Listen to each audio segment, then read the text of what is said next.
Hebreos capítulo 7, versículo del 1 al 3.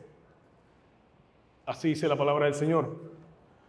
Porque este Melquisedec, rey de Salem, sacerdote del Dios Altísimo, que salió al encuentro de Abraham cuando éste regresaba de la matanza de los reyes, y lo bendijo, y Abraham le entregó el diezmo de todos los despojos. El nombre Melquisedec significa primeramente rey de justicia y luego también rey de Salem, esto es, rey de paz. Sin tener padre ni madre y sin genealogía, no teniendo principio de días ni fin de vida, siendo hecho semejante al Hijo de Dios, permanece sacerdote a perpetuidad. Vamos a orar. Señor, gracias por tu palabra. Gracias, Señor, porque tu palabra nos sigue hablando, Señor. Nos sigue confrontando todos los días, Padre. Señor, te pido que mis hermanos puedan ver a Cristo en Melquisedec, Señor. Que puedan ver a Cristo en su obra, Señor. Y que aquí podamos salir confiados, Padre, de que tu Hijo Jesucristo es el cumplimiento, Señor, de las Escrituras, Padre. Y que eso traiga ánimo, Señor, y traiga gozo a nuestros corazones. Lo pedimos en los méritos de Cristo. Amén. Bueno, seguimos con la serie titulada Cristo, el centro de las Escrituras. Para los que nos acompañan por primera vez, estamos viendo algunos tipos de Cristo a lo largo de todo el Antiguo Testamento. Y hemos podido ver cómo Cristo es la columna vertebral del Antiguo Testamento, cómo Cristo es el cumplimiento del Antiguo Testamento y cómo el Antiguo Testamento se sustenta en la persona de Jesús. Creo que ha quedado bastante claro en todos los personajes que hemos visto hasta el día de hoy. Y el día de hoy veremos a Cristo en Melquisedec. Melquisedec es un personaje muy enigmático. Considero que Melquisedec es uno de los personajes más misteriosos e intrigantes de la Biblia. Y es porque principalmente la Biblia no nos revela prácticamente nada sobre él. No lo voy a negar, este mensaje me costó estructurarlo, porque es importante que un mensaje sea edificante para la iglesia, que sea aplicativo, pero también es necesario entender lo que el Señor nos quiere decir y interpretar la Biblia de manera correcta. Mientras preparaba el mensaje, le pedí al Señor que me ayudara a no decir cosas que la Biblia no dice, porque el tema se presta para que un predicador o alguien que está exponiendo la palabra diga cosas que la Biblia no dice. Pero también le pedí al Señor que me ayudara a no ser simplista o superficial y reducir este tema que es tan complejo a cosas tan sencillas y quitarle importancia al texto. Porque al hacer esto no estamos exponiendo la palabra de Dios, sino que la estamos diluyendo. Y al diluirlas no nos diferenciamos en nada a las otras iglesias, reconociendo que esta iglesia se predica la sana doctrina y la palabra de Dios. Pero principalmente lo que le pedí al Señor era que usted pudiera ser capaz de entender lo que se va a hablar aquí. Recuerdo que el domingo pasado, antes del culto, tuve la oportunidad de hablar con Andrés y él me preguntó, me decía, ¿estás nervioso? Era por el mensaje del domingo pasado. Y le mencioné que realmente yo no tengo ese miedo a hablar en público. Lo que realmente a mí me preocupa es que usted entienda lo que estoy exponiendo. Así que si realmente ve alguna cara de preocupación en mí, créame que estoy más preocupado por usted que por mí mismo. Y es porque este tema de Cristo en Melquisedec, o el sacerdocio de Cristo, es un tema que es realmente difícil de entender. Es un tema complejo. Y no lo estoy diciendo yo, lo dice el mismo autor de Hebreos. Si me acompaña a Hebreos capítulo 5, versículo 11, el autor de Hebreos nos dice, acerca de esto tenemos mucho que decir y es difícil de explicar, puesto que ustedes se han hecho tardos para oír. La epístola a los Hebreos fue escrita para judíos cristianos que por causa de la persecución de los otros judíos se sentían presionados, se sentían amenazados para regresar a las antiguas ordenanzas, a las leyes antiguas. Pero podemos ver que el autor de Hebreos les señala fuertemente su inmadurez. Él les dice que ellos debieran ser maestros, es lo que podemos observar en el versículo 12, pero que eran como niños que toman leche. Los destinatarios de la epístola a los hebreos no eran suficientemente maduros como para recibir unas palabras o recibir un mensaje que no fuera lo suficientemente profundo que lo más básico en la fe cristiana. No hay manera de medirlo, pero yo sé que aquí entre nosotros debe haber cristianos de todo tipo. Cristianos muy maduros o cristianos muy inmaduros. Sabemos que el crecimiento en madurez de cada cristiano es completamente diferente. Es un proceso que el Señor tiene con cada cristiano.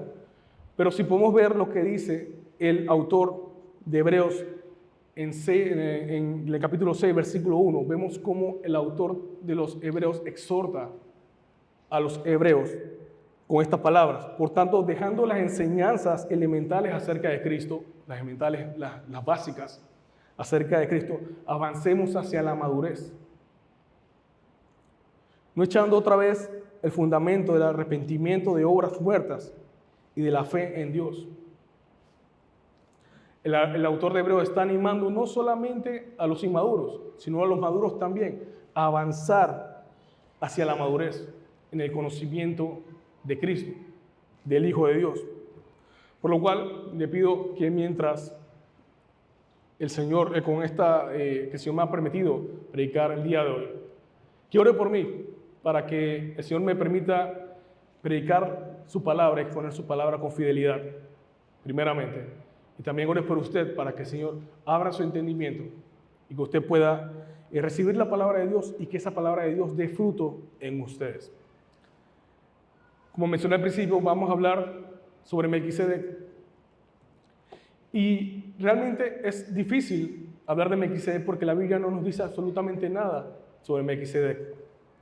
No se sabe de dónde es, no se sabe quién es, no se sabe de qué pueblo era. Realmente estudiar a Melquisedec nos puede llevar a hacer muchas suposiciones sobre quién era y cuál era su origen.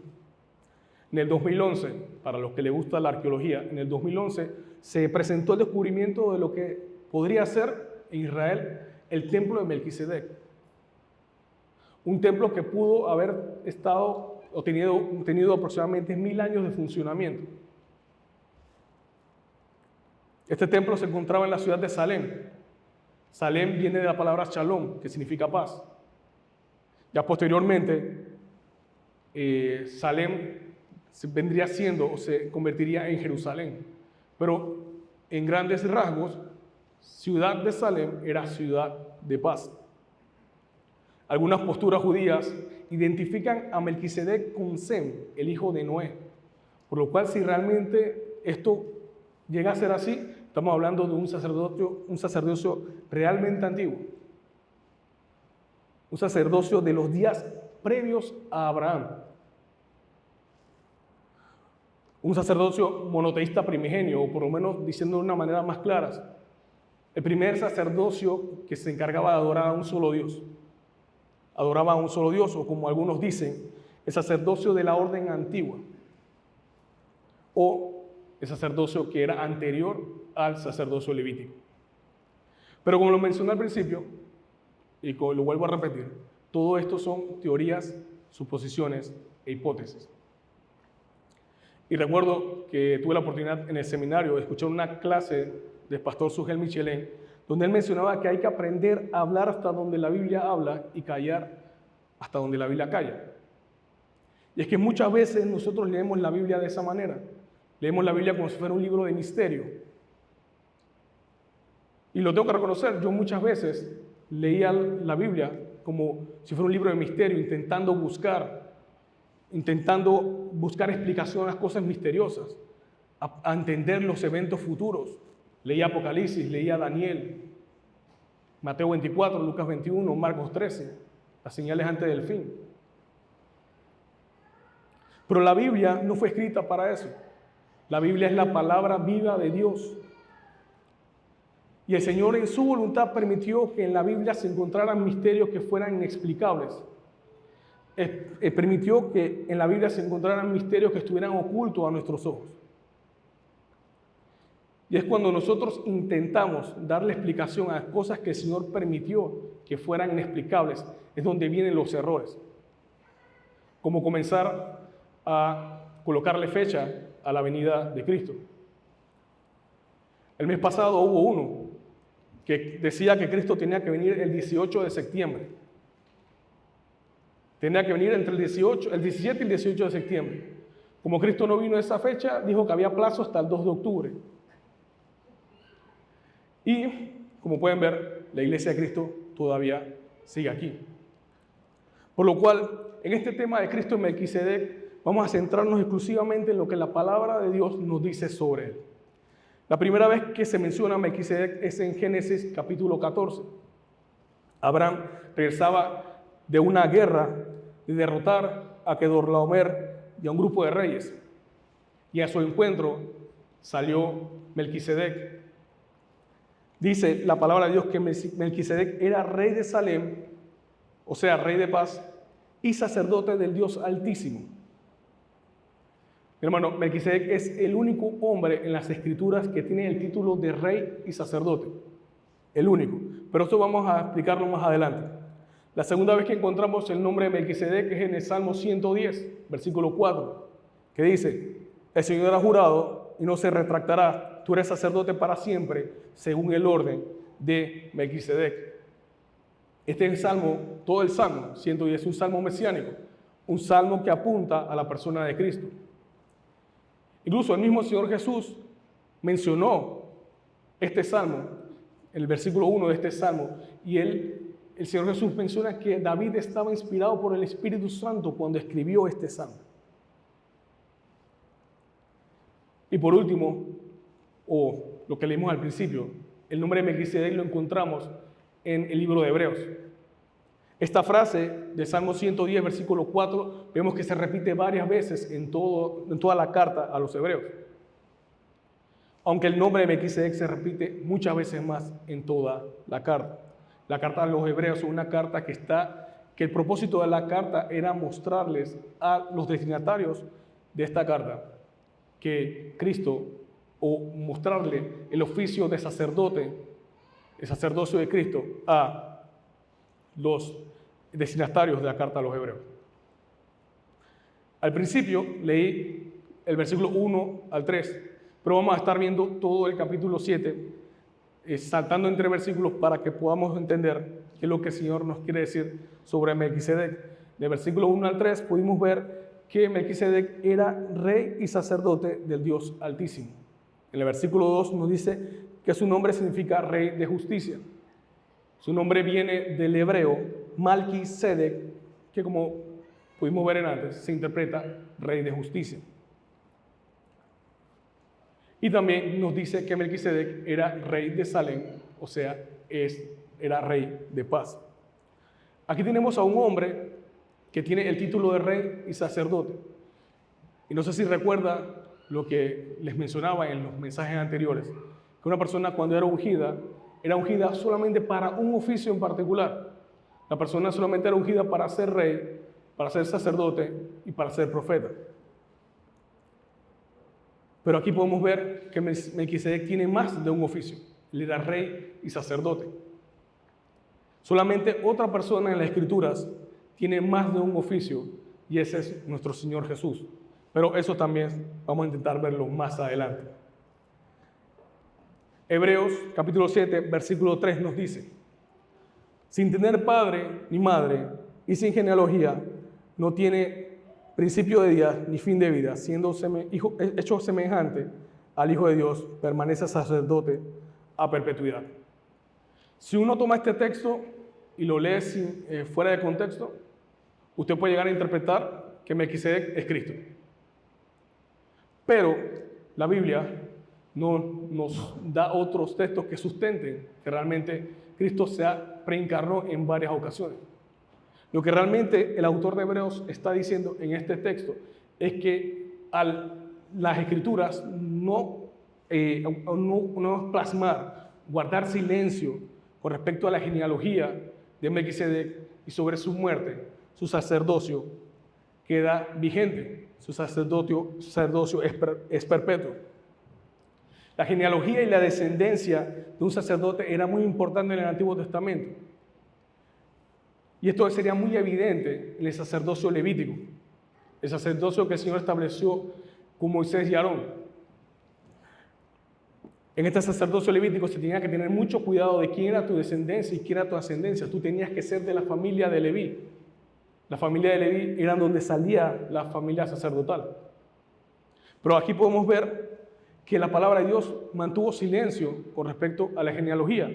No se sabe de dónde viene, no se sabe quién fue su sucesor, y también las Escrituras no nos muestra la muerte de Melquisedec, no nos muestra cuándo fue su fallecimiento. Por lo cual, el autor está diciendo que Melquisedec es perpetuo, o su sacerdocio es perpetuo, porque la Biblia no plasmó su muerte. En el Antiguo Testamento, los sacerdotes, el orden sacerdotal de un sacerdote terminaba cuando él fallecía. Terminaba cuando él fallecía y venía un sucesor. Entonces aquí lo que podemos ver es que el autor de Hebreos está diciendo, ya que la palabra de Dios guardó silencio, ya que la palabra de Dios no mencionó cuándo fue su muerte ni quién era su sucesor, entonces su sacerdocio es perpetuo. Más adelante veremos que el sucesor de este sacerdocio, ese sacerdote eterno, sería Cristo. Ahora, del versículo 7 al 10 de Hebreos 7, el autor nos comienza a mostrar la grandeza de Melquisedec con respecto a Abraham y al sacerdocio levítico. Es interesante la primera palabra que utiliza el autor de Hebreos en el versículo 4. Dice, consideren, como diciendo, presten atención, atentos a la grandeza de Melquisedec. Y el autor utiliza dos evidencias. Una, el diezmo que Abraham le da a Melquisedec en ese encuentro en el Valle de los Reyes. Y la otra es la bendición que Melquisedec le da a Abraham. El autor no está intentando exaltar a Melquisedec. El autor de Hebreos está intentando mostrar a este personaje, está intentando mostrar la grandeza de este personaje como un tipo de Cristo. En el relato de Génesis podemos encontrar que Melquisedec le entregó el diezmo, que Abraham le entregó el diezmo a Melquisedec de los saqueados en la guerra con los reyes. Pero recuerden, hermanos, que para el periodo de Abraham el diezmo no era un mandato del Señor, no es hasta Levíticos que podemos encontrar que el Señor estableció el diezmo como una ordenanza y estableció a los sacerdotes, al sacerdocio levítico, ser los responsables de recoger el diezmo del pueblo. Por lo cual, Abraham, al entregarles a Melquisedec el diezmo, lo estaba haciendo en representación de toda su familia. Al Abraham entregarle el diezmo a Melquisedec, lo estaba haciendo en representación de su bisnieto Leví. Por eso el autor dice, en versículo 10, y por decirlo así, por medio de Abraham también Leví, que recibía diezmo, hablando de que de Leví venía la familia sacerdotal, y como sacerdote, dice, y por decirlo así, por medio de Abraham también Leví, que recibía diezmo, siendo sacerdote, pagaba diezmo, porque aún estaba en los lomos de su padre. Abraham como el padre de todos los israelitas, cuando Melquisedec salió a su encuentro. Abraham escogió lo mejor del botín, dice la palabra de Dios, para entregárselo a Melquisedec, en un acto de reconocimiento de que Melquisedec era superior a Abraham. La segunda evidencia que utiliza el autor de Hebreos para mostrar la grandeza de Melquisedec era la bendición que Melquisedec le dio a Abraham. Y es que en el Antiguo Testamento, una persona menor no podía bendecir a alguien que fuera mayor. Una persona inferior no podía bendecir a alguien que fuera superior a él. Por eso, Melquisedec, que era superior, bendijo a Abraham, que era inferior a él. Pero hermanos, recordemos que esta serie se trata de Cristo. Por lo cual, nosotros sabemos que si Melquisedec era superior a Abraham y superior al sacerdocio levítico, nosotros sabemos que Cristo era superior a Melquisedec. Jesús es un mucho más grande y mejor Melquisedec. Y al decir que Jesús es un mucho más grande y mejor Melquisedec, estamos afirmando que Cristo es un mucho mejor y más grande sacerdote eterno. sacerdote del Dios Altísimo. Para poder entender a Cristo como sacerdote del Dios Altísimo y para ver a Cristo en Melquisedec, tenemos que ver cuál era la labor de Melquisedec como sacerdote de Dios. Pero la palabra de Dios no nos menciona nada sobre el sacerdocio de Melquisedec. Por lo cual, vamos a ver ese sacerdocio, que es ese sacerdocio espejo, que fue el que se levantó por medio de Aarón, que es el sacerdocio levítico. Y vamos a ver a Cristo en el sacerdocio levítico. El misterio sacerdotal levítico se encuentra muy detallado en todo el Antiguo Testamento. Y el autor de Hebreos también nos muestra cuál era el oficio sacerdotal o cuál era el sacerdocio levítico en el tabernáculo y en el templo. Una de las cosas que tenemos que tener claro es que el sacerdote era un hombre que era sacado de entre el pueblo para representar al pueblo delante de Dios. La labor sacerdotal era interceder ante Dios en nombre de los hombres. Y su principal misión, o su misión esencial, era presentar ofrenda y sacrificio por el perdón de los pecados del pueblo. Algunos recordarán y otros lo escucharán por primera vez, pero el tabernáculo de Moisés, el tabernáculo que fue construido por Moisés, tenía dos habitaciones principales. Había muchas más habitaciones en el tabernáculo de Moisés, pero existían estas dos habitaciones que era el lugar santo y el lugar santísimo, que era donde se llevaba a cabo las funciones principales del sacerdote. Ya Salomón, cuando construyó el templo, replicó exactamente las mismas habitaciones y los mismos lugares y todos los utensilios que se encontraban en el tabernáculo.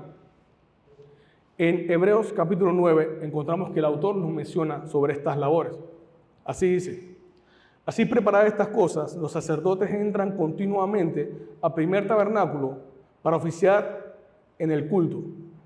Pero en el segundo solo entra el sumo sacerdote una vez al año, no sin llevar sangre, la cual ofrece para sí mismo y por el pecado del pueblo, cometidos en ignorancia. Aquí podemos ver que el autor de Hebreos nos está hablando de la función de los sacerdotes en esos dos lugares. Menciona al lugar santo como el primer tabernáculo y menciona al segundo lugar o el lugar santísimo. La labor del sacerdote en el lugar santo eran principalmente tres. El sacerdote tenía que entrar 2 veces al día a quemar incienso en el altar de oro delante del lugar santísimo. El altar de oro era uno de los mobiliarios que se encontraba en el lugar santo. También se encontraba la mesa de los panes y también se encontraba el candelabro. La función del sacerdote era todos los días, 2 veces al día, ir al altar de oro y quemar incienso delante de la presencia del Señor. También la labor del sacerdote era mantener las luces, la llama del candelabro encendida todo el tiempo. Y otra de las labores del sacerdote era cambiar cada semana los panes de la mesa de los panes por panes nuevos. Hacía cada sábado. Cada sábado el sacerdote tenía que entrar al lugar santo y cambiar los panes de la mesa de los panes. Este es el oficio del sacerdote en el lugar santo. Ya sabemos que en esta serie de Cristo, el centro de la Escritura, sé que se va a estar hablando sobre el tabernáculo, porque realmente el tabernáculo es un simbolismo completo sobre el sacerdocio de Cristo. Y podremos ver a Cristo en esos objetos que estaban en el tabernáculo, porque recordemos que un tipo de Cristo no solamente era una persona, sino que también un tipo de Cristo podía ser un objeto. Ahora, en el segundo lugar, el lugar santísimo. En el lugar santísimo solamente entraba el sumo sacerdote. La palabra sumo significa gran, por lo cual en el lugar santísimo solamente entraba el sumo o el gran sacerdote una vez al año y en el día más solemne que tienen los judíos. El día conocido como el Yom Kippur o el día de la expiación, que por cierto se celebró hace una semana, estaba celebrando el día de la expiación. En el día de la expiación, el sumo sacerdote se tenía que cambiar las vestiduras, lavarse por completo, ponerse una túnica blanca de lino blanco, sacrificar un becerro y entrar al lugar santísimo y esparcir la sangre de ese becerro por el perdón de sus pecados y el de su familia. Después el sumo sacerdote tenía que salir del lugar santísimo, tenía que ahora sacrificar a un macho cabrío, e igualmente entrar al lugar santísimo con la sangre de ese macho cabrío y esparcirlo por el perdón del pueblo. Y eso se hacía una vez cada año. Y así se repetía una y otra vez. El mismo autor de Hebreos nos lo dice. Pero en el segundo solo entra el sumo sacerdote una vez al año, no sin llevar sangre, el cual ofrece para sí mismo y por el pecado del pueblo cometido en ignorancia. Solamente se podía entrar al lugar santísimo, solamente se podía entrar a la presencia de Dios, solamente se podía entrar a la morada de Dios con el derramamiento de sangre. Solo a través del derramamiento de sangre había expiación de pecados. Y el autor de Hebreos nos dice que era para un pecado en particular, los cometidos en ignorancia. Y esto no quiere decir que los pecados que se cometían por voluntad propia, que se cometían con conocimiento y culpa, no tenían que entregar sacrificio. En Levítico podemos encontrar que existía otro tipo de sacrificio que era entregado cuando la persona había cometido un pecado voluntariamente y entendía y conocía que había pecado. Mi hermano, por cada pecado tenía que haber derramamiento de sangre. Y eso lo podemos ver muy claro en el Antiguo Testamento. Y esas son las consecuencias del pecado. El pecado vino a infectar cada parte de nuestra vida. Incluso el pensamiento más bondadoso que pueda tener un ser humano está lleno de pecado. Desde la caída de Adán y Eva, todo hombre y mujer nace en rebelión y en rebeldía contra el Señor. Pecamos voluntariamente, pecamos involuntariamente, pecamos en acción y en pensamiento. Por eso, hermano, la salvación no es por obra. Usted se puede matar, intentar demostrar que usted es una persona muy santa, pero la palabra de Dios dice que todas esas obras son trapos de inmundicia. Por eso, hermano, la salvación no es por obra. Incluso intento irme un poco más allá. Anthony Hoekema dice en su libro, Creados a imagen de Dios, que la magnitud del pecado del hombre consiste en que utilizó facultades recibidas de Dios a servicio de Satanás. Y es que, hermano, nosotros no podemos levantar ni un pie, ni un brazo, ni un dedo, podemos levantarlo si no dependemos exclusivamente del Señor. El apóstol Pablo nos dice en Hechos 17, puesto que Él da vida a todos y aliento y todas las cosas. Y también dice más adelante, porque en Él vivimos, nos movemos y existimos. Hermano, el pecado de Adán y Eva no fue simplemente desobediencia, que cabe resaltar que es un pecado bastante grave también. El pecado de Adán y Eva no solamente fue retar al Dios eterno y santo. El pecado de Adán y Eva no solamente fue rechazar a Dios como a la fuente de toda verdad,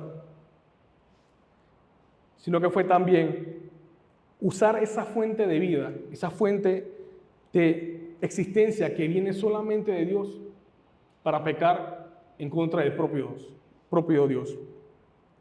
Desde ese día en adelante, todos los hombres nacen en rebelión contra Dios y nuestra depravación es tan grande que nos hace correr la mayoría de las veces en contra de la voluntad de Dios, en contrario a los propósitos de Dios.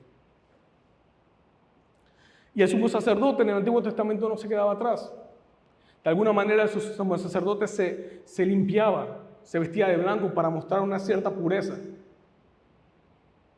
Entraba al lugar santo, sacrificaba el becerro y entraba al lugar santo, esparcía la sangre por el perdón de sus pecados y después por el perdón del pecado del pueblo. Y esto así cada año, año tras año, se sacrificaba un cordero por los pecados de ignorancia, los pecados que nosotros cometemos y no sabemos que hemos cometido. y también por el pecado que sí se conocía y se reconocía. También se tenía que sacrificar un cordero. Ahora, lo interesante es la pregunta que podemos encontrar que hace el autor de Hebreos en el capítulo 7. Capítulo 7, versículo 11. El autor de Hebreos dice: ahora bien, si la perfección era por medio del sacerdocio levítico, pues sobre esa base recibió el pueblo la ley, ¿qué necesidad había que se levantara otro sacerdote según el orden de Melquisedec y no designado según el orden de Aarón? Ahora regresamos a Melquisedec. Pudimos ver al principio un contexto bastante rápido de quién era Melquisedec. ¿Qué dice la palabra Melquisedec? Para poder entender a Cristo en Melquisedec tenemos que entender el sacerdocio levítico. Intenté explicar de una manera bastante rápida cuál era el oficio del sacerdote en el lugar santo y lugar santísimo. Ahora Melquisedec, el autor de Hebreos está preguntando por qué era necesario ahora que se levantara un sacerdote según el orden de Melquisedec. Porque esta era la promesa que el Señor dio a través de David, que levantaría un sacerdote que iba a ser según el orden de Melquisedec. De manera que era necesario que hubiera un sacerdocio diferente, con una orden diferente. ¿Por qué? Porque el sacerdocio levítico fue imperfecto. A pesar de que el sacerdocio levítico tenía la ley de Dios, era imperfecto. La ley de Dios nunca fue diseñada para hacer perfecto una persona. La ley de Dios fue diseñada para mostrar el pecado a las personas, al pueblo de Israel. El sacerdocio antiguo solamente era capaz de cubrir los pecados. Era muy parecido como cuando de chico nuestra madre nos decía que barriéramos el cuarto y agarramos la escoba y tiramos debajo de la cama. Eso era lo que hacía el sacerdocio levítico. Eso era lo que hacía el sacerdocio levítico, solamente cubría el pecado. El sacerdocio levítico no traía con reconciliación entre el hombre y Dios. Pero se levantaría un sacerdote que sería diferente a todos los sacerdotes, que tendría características completamente diferentes a todo el sacerdocio levítico. Sería un sacerdote que no solamente borraría el pecado del pueblo, sino que traería esa reconciliación entre Dios y el hombre. En el último mensaje pudimos ver a Cristo como profeta y en el mensaje anterior vimos a Cristo como rey. Y hoy estamos viendo de manera bastante rápida a Cristo como sacerdote, a Cristo como el más grande sumo sacerdote. Todo el ministerio sacerdotal de Cristo en el Antiguo Testamento es una muestra de esa perfección futura, de esa obra perfecta de Cristo que iba a llevar a cabo en la cruz del Calvario. Recordemos que el autor de Hebreos nos dice en Hebreos 7:3 que el sacerdocio de Melquisedec permanecía para siempre, era perpetuo. Era porque la palabra de Dios no había plasmado su muerte ni quién era su sucesor. Pero veamos qué es lo que nos dice ahora el libro de Hebreos sobre Cristo como nuestro sumo sacerdote.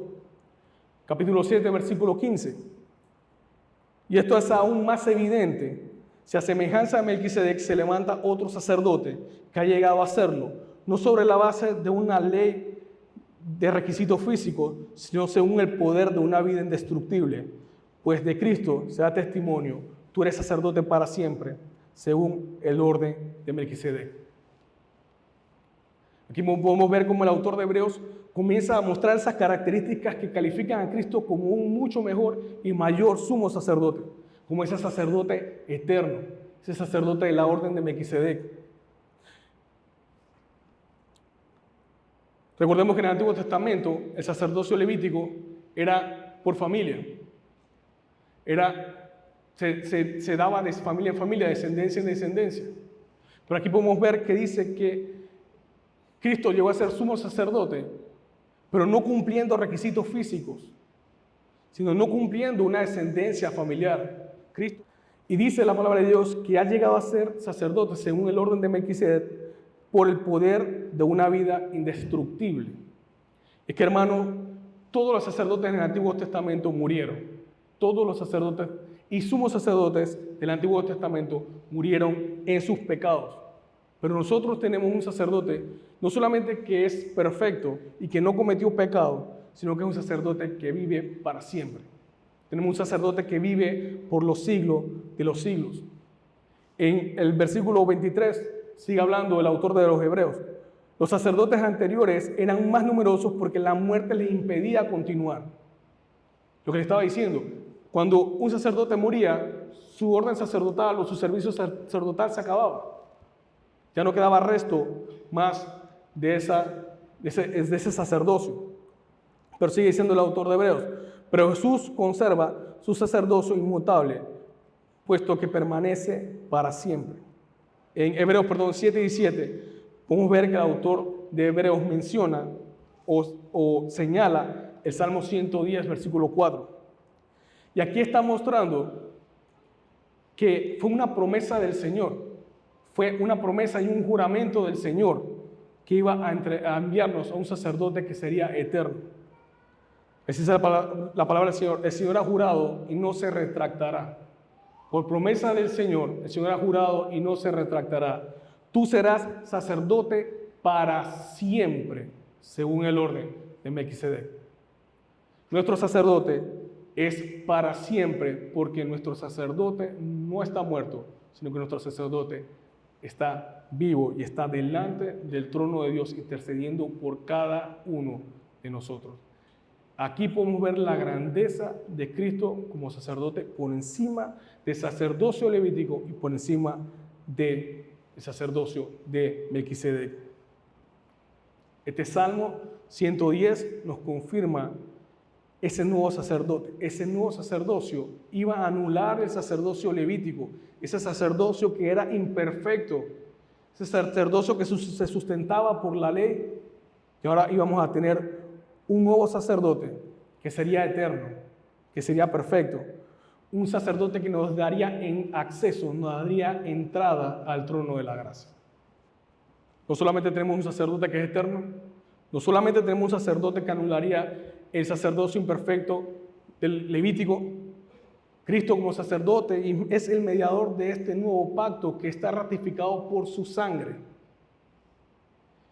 Y no solamente esto, sino que tenemos un sacerdote, versículo 25, que es poderoso para salvar para siempre a los que por medio de él se acercan a Dios, puesto que vive perpetuamente para interceder por ellos. Recordemos, hermanos, que en el Antiguo Testamento, el sacerdocio en el Antiguo Testamento tenía que entrar una vez al lugar santísimo. Primero, para ofrecer un sacrificio por sus pecados y por el de su familia, y después entrar al lugar santísimo para ofrecer sacrificio por el perdón del pueblo. Pero ¿qué dice sobre Cristo, el autor de Hebreos? Versículo 26. Porque convenía que tuviéramos tal sumo sacerdote, santo, inocente, inmaculado, apartado de los pecadores y exaltado más allá de los cielos, que no necesita, como aquellos sumos sacerdotes, ofrecer sacrificio diariamente, primero por su propio pecado y después por el pecado del pueblo, porque este Jesús lo hizo una vez y para siempre, cuando él mismo se ofreció. Mi hermano, esto es lo maravilloso de nuestro sumo sacerdote. No es solamente el mejor y más grande sumo sacerdote, sino que es el mucho mejor y más grande cordero expiatorio por los pecados. La sangre derramada de Jesús es suficiente. Cristo es el sacerdote que es sacrificio al mismo tiempo. Un sacrificio perfecto, santo, sin manchas, agradable delante de Dios. Jesús se entregó a sí mismo como el sacrificio perfecto una vez y para siempre. Hermanos, si Cristo no se hubiera entregado por el perdón de nuestros pecados, aquí hubiéramos tenido miles de corderos y becerros muertos. Prácticamente una carnicería hubiéramos tenido aquí. Porque todos hemos pecado delante del Señor y era nuestra sangre de la que se debería derramar por el pecado. Pero así como Juan el Bautista dijo cuando vio a Cristo, he aquí el Cordero de Dios que quita el pecado del mundo. Hermanos, nos convenía tener un sacerdote así. Como dijo el autor de Hebreos, nos convenía tener un sacerdote así que entregara un solo sacrificio perfecto y definitivo. En esto es lo que fracasa la Iglesia Católica, que crucifican a Cristo en todas sus reuniones, en la Eucaristía, una y otra vez.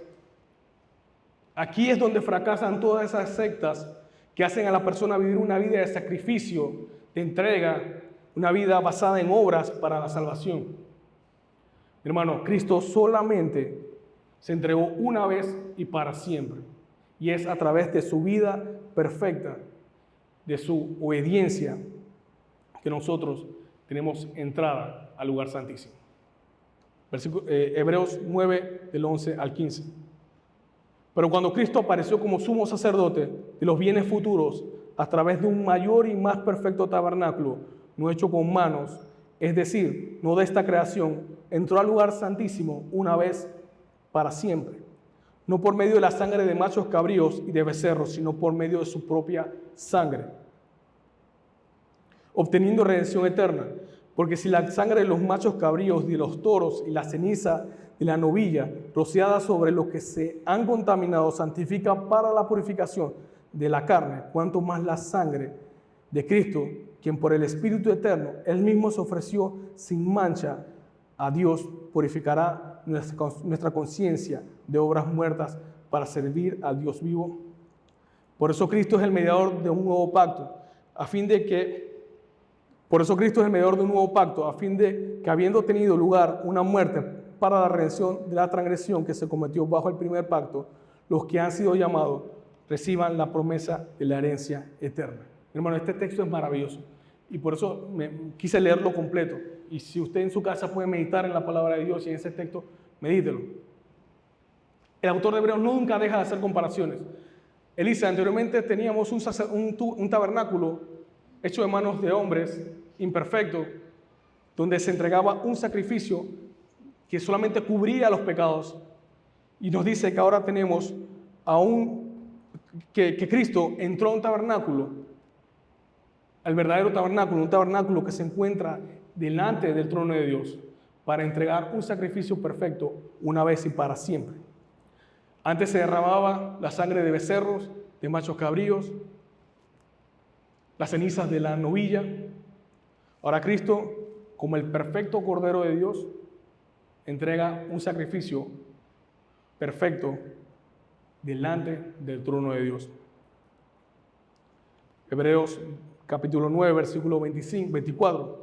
Porque Cristo no entró en un lugar santo hecho por manos, una representación del verdadero, sino mención de que el tabernáculo es una representación de la presencia de Dios, sino en el cielo mismo, para presentarse ahora en la presencia de Dios por nosotros, y no para ofrecerse a sí mismo muchas veces, como el sumo sacerdote entra al lugar santísimo cada año con sangre ajena. Hermano, ese es nuestro sumo sacerdote. Un sacerdote que es eterno. Un sacerdote que entró a la misma presencia del Señor, no a un templo hecho de manos humanas, imperfecto, contaminado.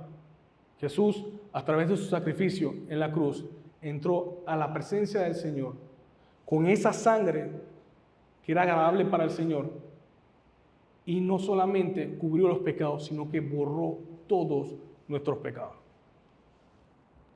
Ese sacerdote es el mediador de ese nuevo pacto que es dado por su sangre. O lo que nos debería dar esperanza es que ese sacerdote se encuentra delante del trono de Dios, intercediendo por cada uno de nosotros. Ahora, vamos a la parte aplicativa. Usted me puede decir, Joel, mira, amo al Señor con todo mi corazón. Creo en Cristo como ese cordero expiatorio que perdonó mis pecados. Pero muchas veces no me siento como un hijo, sino me siento como un hipócrita. Porque tengo pecados ocultos. Porque estoy luchando con pecados. ocultos, porque estoy luchando con el orgullo, porque estoy luchando con la vanidad, porque me creo superior a los demás. ¿Qué esperanza tengo? Bueno, primero me gustaría decir, hermanos, que a pesar de que nosotros seamos creyentes y que seamos regenerados, todos vamos a pecar. Voluntariamente, involuntariamente, hasta por ignorancia, vamos a pecar. Y es que Juan lo dice en 1 Juan 1:8. Si decimos que no tenemos pecado, nos engañamos a nosotros mismos. Y la verdad no está en nosotros. No es hasta que el Señor regrese. Si el Señor no regresa, todos cometeremos pecados. Y es importante que usted entienda eso. ¿Por qué? Porque hay cristianos que tienen serios problemas con reconocer sus pecados. Serios problemas reconociendo sus pecados. Sea pastor, sea líder, sea diácono, líder de alabanza, sea líder de mujeres, todos vamos a pecar. Nadie está blindado o está protegido de cometer pecado. Todos cometeremos pecado. Y eso es una evidencia de que todavía estamos en un mundo caído, un mundo que está sumergido en el pecado. Y que también en nosotros están esos retazos, esos remanentes de pecado, que es el que nos lleva en contra de la voluntad de Dios. Eso es claro y eso es lógico. Todos vamos a pecar. Entonces, ¿qué esperanza tenemos? El apóstol Juan nos dice en 1 Juan, capítulo 2, versículo 1, hijitos míos, les escribo estas cosas para que no pequen. Y si alguien peca, tenemos abogado para con el Padre, a Jesucristo, el justo. Hermano, tenemos un sumo sacerdote que es nuestro abogado delante del trono de Dios. Un abogado que está dispuesto a defendernos en medio de nuestro pecado. Esto no nos da libertad para cometer pecados. No estoy diciendo nada parecido a esto. Pero sí nos enseña que cuando estemos en nuestra debilidad, cuando estemos en esos momentos que sucumbimos al pecado y que el enemigo llega y nos señala y nos dice, tú has manchado la sangre de Cristo. Tú eres un mentiroso, eres un pecador. Tú deberías morir eternamente. Cuando el acusador se acerca de esa manera, o muchas veces vamos a pecar enfrente a otras personas y van a salir comentarios como, ¿y eso que dice que es cristiano? Una acusación que no tiene ningún sustento. ¿Por qué? Porque nosotros no somos salvos por nuestras obras. Nosotros somos salvos por la obra perfecta de Cristo, por lo cual realmente esa acusación no tiene ningún sustento. Siempre he creído que toda persona que dice, y eso que es cristiano, es intentando buscar una excusa para no darse cuenta él mismo de los pecados que ha cometido. Pero el Señor Jesús es nuestro sumo sacerdote, nuestro abogado, que está delante del trono de Dios. Y cuando nosotros caemos en pecado, el Señor está delante del trono diciendo, Padre, mi sangre y mi sacrificio fue entregado por todos los pecados de Él, de mi Hijo. Y mi obediencia, mi vida de justicia, mi vida de santidad es imputada a Él. Ese es nuestro sumo sacerdote. El autor de Hebreos también nos menciona, capítulo 4, versículo 15, porque no tenemos un sumo sacerdote que no pueda compadecerse de nuestras flaquezas, sino uno que ha sido tentado en todo como nosotros, pero sin pecado. Por tanto, acerquémonos con confianza al trono de la gracia para que recibamos misericordia y hallemos gracia para la ayuda oportuna. Tenemos un sacerdote que se compadece de nosotros. Cristo fue tentado en todo, como cada uno de nosotros. Y en medio de nuestras flaquezas, tenemos a ese sacerdote que aboga por nosotros. Y el autor de Hebreos nos está animando, acerquémonos. Entremos al lugar santísimo. Arrepintamos de nuestros pecados. También lo dice Juan, si confesamos nuestros pecados, Él es fiel y justo para perdonarnos los pecados y para limpiarnos de toda maldad. Tenemos acceso libre Ya no tenemos que sacrificar a ningún cordero. Usted no tiene que venir aquí con un tarro de sangre a entregárselo al pastor Carlos para que usted entre a la presencia del Señor. Ya no es necesario eso. Ya Cristo fue nuestro sumo sacerdote que se entregó una vez y para siempre. Y toda acusación y todo señalamiento de parte del enemigo, porque viene de parte de él, y también de otras personas, no tiene ninguna validez delante del trono de Dios. Y esta debería ser nuestra seguridad, esta debería ser nuestra esperanza, nuestro sustento. Cada día, antes estaba pensando en eso, en las canciones que se estaban cantando. Ninguno de nosotros habría sentido lo que se viene en el Antiguo Testamento. Nosotros ya tenemos entrada libre, podemos entrar. Nada nos limita, nada nos dice tú no puedes estar aquí. Nada nos limita para entrar a la presencia de Dios. Esa debe ser nuestra seguridad. Esa debe ser nuestra seguridad, que Cristo es ese rey, ese sacerdote, ese profeta que vino a entregar su vida por nosotros.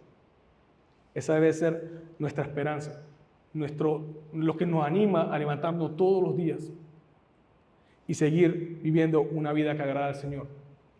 Y solamente para terminar, quiero recordar lo que dice Romanos capítulo 8, versículo 1, que eso debe ser también unas palabras que deben estar constantemente en nuestro corazón y en nuestro pensamiento, y es que no hay condenación para los que están en Cristo Jesús. Así que vamos a orar para terminar. Señor, gracias Padre, gracias por tu Hijo Jesucristo, Señor. Gracias porque Cristo es ese sacerdote, Señor, que también es sacrificio. Un sacrificio perfecto, Señor. Un sacrificio que cumplió, Señor, todo lo que la ley decía. Un sacrificio que nunca pecó. Un sacrificio que no cayó en tentación. Señor, nosotros solamente podemos decirte gracias. Gracias por la obra que Cristo hizo en la cruz del Calvario, Señor. Señor, reconocemos que tú eres ese abogado, Señor.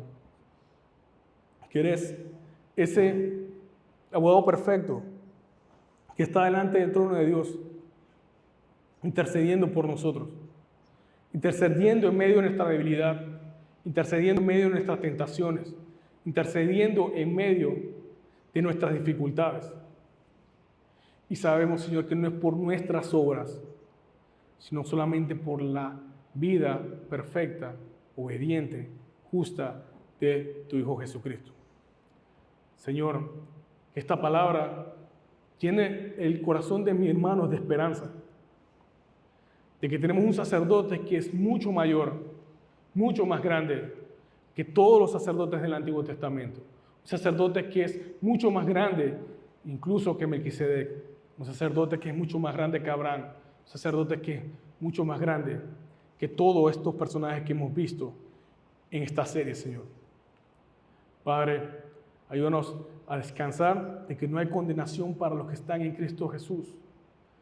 Porque tú nos compraste con tu sangre, Señor, en la cruz del Calvario. Nosotros te pertenecemos a ti. Nosotros somos comprados por tu sangre preciosa, Señor. Por esa obra perfecta en la cruz. Y esto nos debe animar todos los días, Señor, en medio de los problemas, de las dificultades, de las enfermedades, Señor. Esto debe ser nuestra ancla que nos sujeta a ti, que nos sostiene, Señor, a ti. Y sabemos, Señor, de que tú un día volverás por tu iglesia y, Señor, te veremos cara a cara. Veremos a nuestro profeta, a nuestro sacerdote y a nuestro rey algún día. Todo esto lo creemos y lo pedimos en el nombre de Cristo. Amén.